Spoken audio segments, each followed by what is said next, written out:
More insight now with African Affairs analyst Collins Nweke, who joins us from Brussels.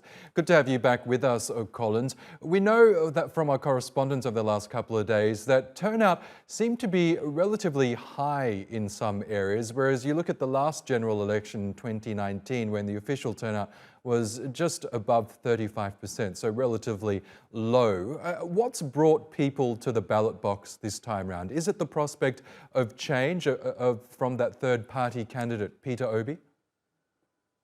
I believe it's a combination of factors that actually is responsible for the heightened interest in elections in Nigeria by the Nigerian voters, particularly amongst the young people. And I believe that the most telling reason that young people finally felt that they now need to take their destiny into their hands by electing those who lead them is because, they've simply had enough. If you look at all the development indices for Nigeria, they are all pointing downwards.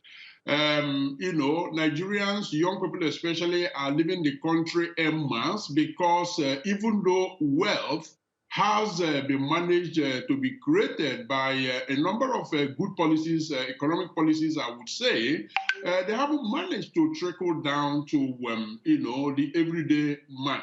Unemployment rate, especially amongst young people, is over 40%, no matter whatever official figures that people may have, churned out there. So you see, people got tired. And now they feel, they have realized that, yes, they need to take, their destiny into their hands. And the emergence of a third party, well, it had been existing, but, really at a minimal level.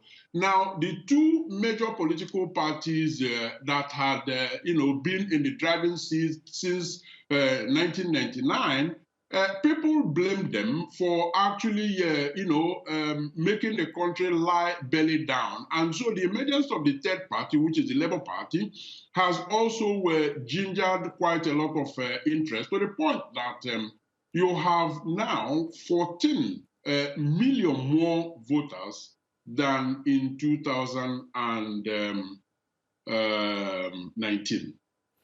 Yes, we know that one of the problems in Nigeria is this so-called brain drain, nicknamed Japa or Yapa, if I'm pronouncing that correctly. And we've seen many people, young and old, leaving Nigeria for better opportunities. So that must be a real challenge for whoever becomes the next president, trying to retain that talent in the country.